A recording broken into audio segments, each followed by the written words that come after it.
যায়? জগতে মূল তত্ত্বটাই হলো শক্তি এবং শক্তিমান তত্ত্ব। শক্তি যেখানে, শক্তিমানও সেখানেই।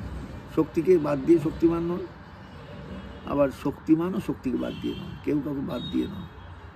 অতএব যেখানে শক্তির আরাধনা হয় সেখানে শক্তিমানের আরাধনা হবেই।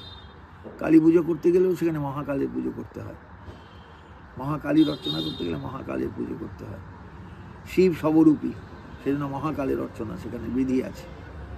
যে কোনো শক্তি পূজাতেই শক্তি তত্ত্বের আরাধনার সঙ্গে সঙ্গে শক্তিমান তত্ত্বের আরাধনা অবশ্যম্ভাবী, করতেই হবে, করা দরকার, নাহলে পুজো অসম্পূর্ণ হয়ে গেল। কারণ বেদান্তের একটা সূত্রই আছে, শক্তি শক্তিমত অবিরাট।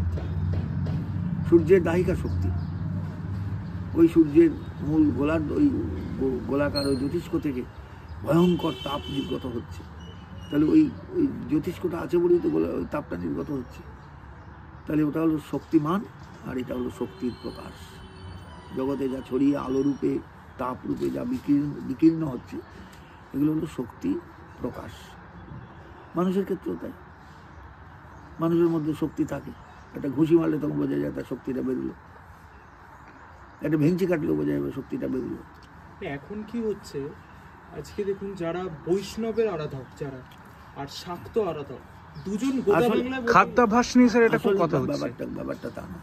আসলে যতক্ষণ পর্যন্ত মানুষের ভেতরে চেতনাটা নিম্ন স্তরের থাকে, নিম্নগামিনী থাকে, ততক্ষণ পর্যন্ত মানুষের গোতাগুতি চলবেই।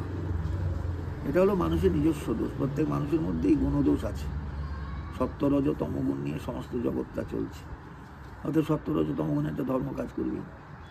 তুমি গুণাতীত হলে দেখবে তোমার আর ভেতরে কিছু নেই, সর্বত্র সমান, তেলে জলে মিশ খেয়ে যাবে, তখন এক হয়ে যাবে।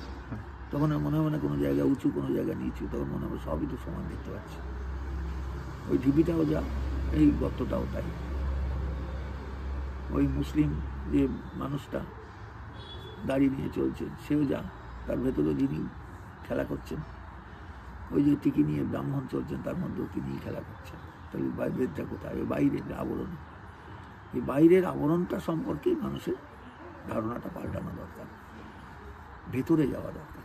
প্রত্যেক মানুষের জীবনে এটা হলো কর্তব্য যে আমাকে ধর্মের ভেতরে ঢুকতে হবে, ধর্মের বাইরে বাইরে ঘুরলে চলবে। বাইরে বাইরে অনেক রকম পার্থক্য থাকতে হবে।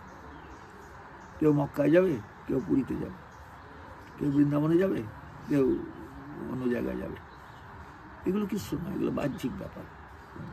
যে সত্যিকারের ধর্মবোধ নিয়ে চলবে তার কাছে মক্কাও যা, পুরীও তাই, তখন তো কিছু নেই। ঠিক, কোনো ভেদই কিচ্ছু নেই, কোনো উপলব্ধির কিচ্ছু নেই।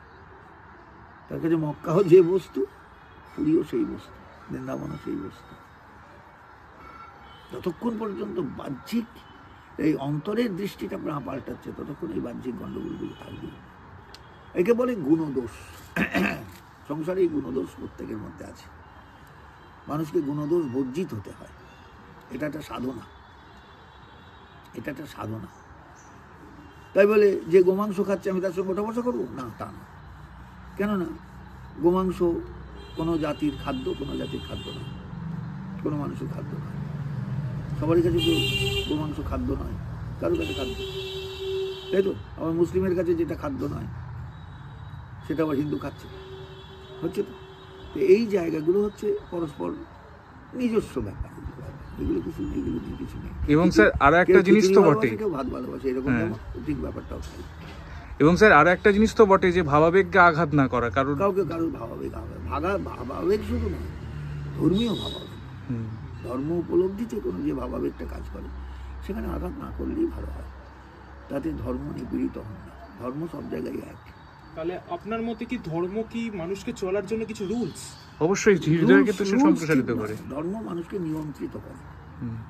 একটা কুকুর বেড়াল শেয়ালের মধ্যে ধর্মবোধ নেই, অথচ সে যা খুশি তাই করে। কিন্তু একটা মানুষ যেহেতু ধর্ম নিয়ে চলে, আরে না আমাকে এই আচরণটা করা চলবে না। একটা কুকুর বেড়ালের মধ্যে কে কার বোন, কে কার মা মেয়ে তাকে থাকে, ঠিক থাকে, কিচ্ছু থাকে না। কিন্তু মানুষের মধ্যে কেন থাকে? এই ধর্মবোধ যে না, এটা উচিত না। ধর্মবোধ মানুষকে নিয়ন্ত্রিত করে, ধর্মবোধ মানুষকে সংযত করে, ধর্মবোধ মানুষকে বিচারশীলতা এনে দেয়। আর একটা মানুষ যদি বিচারশীলতা হারিয়ে ফেলে তাহলে তার সব শেষ, তাই না? এইগুলো ব্যাপার, আর কিছু না।